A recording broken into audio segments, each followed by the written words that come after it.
Hello. അപ്പം ഇന്ന് വൈകിട്ട് നമുക്ക് നല്ല ചൂടുള്ള ഉണ്ണിയപ്പം കൂട്ടി ഒരു ചായ കുടിച്ചാലോ? പെട്ടെന്നുണ്ടായ തീരുമാനമൊന്നുമല്ല കേട്ടോ. നേരത്തെ തന്നെ ഒരു കൊതി തോന്നിയ സമയത്തേ അതിനുള്ള മാവൊക്കെ റെഡിയാക്കി ഞാൻ ഫ്രിഡ്ജിൽ വെച്ചേക്കായിരുന്നു കേട്ടോ.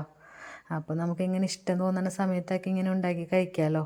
അപ്പം ഞാൻ ചക്ക ഉണ്ണിയപ്പമാണ് കേട്ടോ ഉണ്ടാക്കുന്നത്. ചക്കയാണ് ഞാൻ ഇതിൽ ചേർത്തിട്ടുള്ളത്.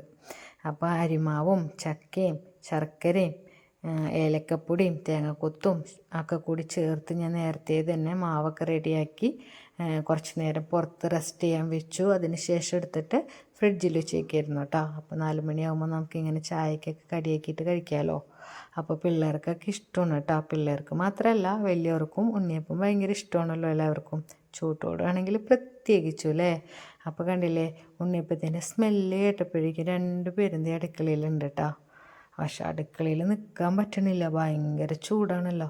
അപ്പോൾ നന്ദുമണി എന്നത് ഇങ്ങനെ വീശി തന്നുകൊണ്ടിരിക്കുകയാണ് കേട്ടോ, ചൂടെടുക്കണമെന്ന് പറഞ്ഞപ്പോൾ. ദേവമോളാണെങ്കിലോ നന്ദു എന്ന് ചെയ്ത എല്ലാ കുറ്റവും വന്നെന്ന് പറയണം കേട്ടോ എൻ്റെ അടുത്ത്.